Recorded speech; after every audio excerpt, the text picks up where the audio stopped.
Hello, and welcome to another Maker's Video Diary. Right now, I am in Maine. It has been such a beautiful, stunning trip. We are here for a friend's wedding, and I could not get over how picturesque this was. Right now, we are taking the ferry over to a place called Peaks Island. This was such a beautiful, beautiful ferry ride. There's just something about a ferry that's magical. Like this view arriving to Peaks Island, are you actually kidding me? Look at how picturesque, quaint, cute, cozy this place is. It was such a nice place to be, so incredibly relaxing. I spent so much time reading. I have been reading Sally Rooney's new book, Intermezzo. I am finished with it now, and I love it. I just love Sally Rooney. We spent lots of time walking around the island. One of my favorite parts is that all of the houses have names. How cute is that? These are a few of my favorites. And yeah, we're just back on the porch reading again because that's really all I needed to do. I had a beautiful view with my honey. We took this sea taxi over to Portland, Maine one night because we wanted to get food and the ferries weren't running that late. That was such a fun experience to be on a boat with all your friends. After that, we headed out to go to the actual wedding. Before then, we were just, hanging out with some of our friends from college.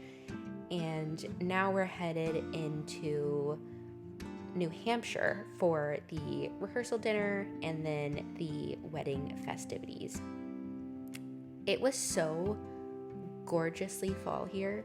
Are you kidding me? This drive was one of the most beautiful drives I've ever been on. Every single corner you turned was just stunning fall foliage. And fall is my absolute favorite season, so this just made me so happy. And there's something about seeing fall vibes near the water, which is really special. Now I am home, and I wanted to make some pizza. I always feel kind of gross after traveling because just eating out for every meal is not what I normally do. And, when you get home, you just want a nice homemade meal. So pizza it was. This actually came out so well. I had been making pizza for a while where I put the cornmeal in the pan but not the oil. And recently I actually read the recipe again, and you put oil first and then the cornmeal. And it comes out so much better. I don't know why I was just not using oil before, because it just is so much better that way. Now I'm just putting a ton of basil on this pizza, and I am a basil girl. There could never be enough basil for me. It's so good. This pizza was bomb. I gotta tell y'all, it really hit the spot. Now I am working on a little tapestry crochet piece that we'll talk about later, but I just had to capture how cute Ava was because I missed that girl. I have never done tapestry crochet until this year, but I did make these wall hangings for my cousin's nursery. Here, I'm just back at work, back into the grind, but guess what? It's Halloween now. We very last minute threw together these costumes.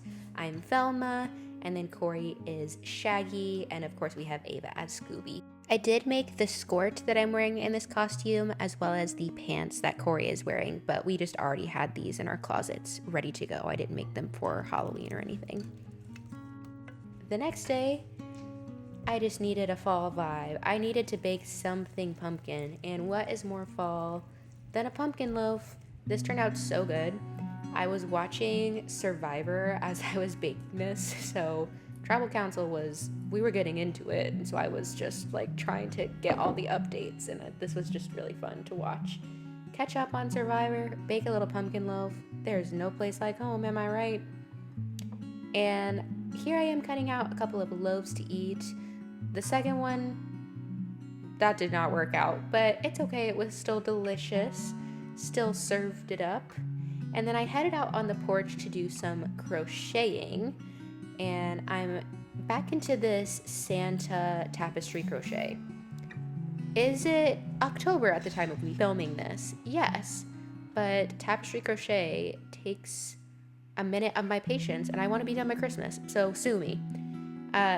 It's kind of infuriating to keep all of the strands on the back neat and tidy. Sometimes I do this and it's just so frustrating that I have to stop. but I finally got to the red, so broke out the red yarn, did literally one more row, and then we went inside to be cozy. The next morning, here I made some incredible English muffin bacon, egg, and cheese. I made the Little Spoon Farm English muffins, which are so good. And then we went on a nice little walk with my mom. When I got home later that night, I decided it was time to finally address some of the alterations that Corey has been asking me for. So he had 4 pairs of pants, and slight alterations needed to be made to all of them. So here I am starting on the jeans.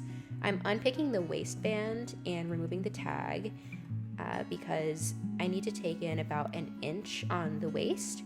So I'm going to take an inch off the waistband, which is always a little scary to cut. I'm just vibing watching H.D. Hayes' reaction to Porter Robinson's new album. But yeah, I'm going to take in the waistband about an inch and then make 2 half-inch darts below the waistband so everything still fits together. There's something so satisfying about threading my machine. Like, every time I do this, it just gives me such a little boost of serotonin. I'm happy to be in my focused sewing zone and just get some sewing done. There's nothing like firing up the old machine. So here I am just going to start sewing the waistband together. If you have someone who does alterations for you, just know they love you, because it's just a sign of love for someone to be able and willing to do some sewing for you. I thought I was really being smart by adjusting the waistband off center so I didn't have to do anything to the belt loop, but then it turns out that the belt loop was off center anyways. At this point, I decided it was a good idea to start hemming the pants, and this is me in real time realizing that I might have done the measurements wrong. So I took the pants off my machine, and then I also realized that, wait, actually the measurements were right and everything was fine. So here is the hem. I kept the original top stitching on the bottom and just hemmed a little bit above that so it looks pretty clean. And now we're going back to the waistband to sew that up. It was convenient because Corey was upstairs, so after I hemmed each, the first pant leg, I would run upstairs just to make sure I measured everything right. And here's how it turned out. Yes, the belt loop is a little bit off center, but mind your business, it's fine. And the hem came out really well. Then there were another couple little things, like this pocket was totally not functional, so I fixed that. I also hemmed this pair of pants, and then I did a very small seam fix on another one of his pants. The next morning, I gotta put y'all onto this tea. I've been having a lot of tea lately. So cozy, so fall. Check out Stash Tea.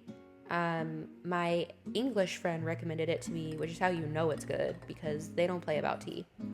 So I started out some bread this morning, and then I headed over to check out this beautiful box that was my grandmother's that I'm storing some fabric scraps in that I cut out for quilting. I really want to get into quilting lately, and I just need you to look at this quilt. Stunning. I have not been able to get this out of my mind, and I need to make one. It's just a simple 9-patch quilt, and I think I have a lot of fun color combination for those squares. So this is in the really early phases. No work is really being done yet, but I had a really fun time playing around with the colors and just envisioning what it would actually look like. The bread did finish. It has a really nice height on it, so it rose beautifully, and that's it. Thank you for joining me for a little bit of making in the fall. See ya!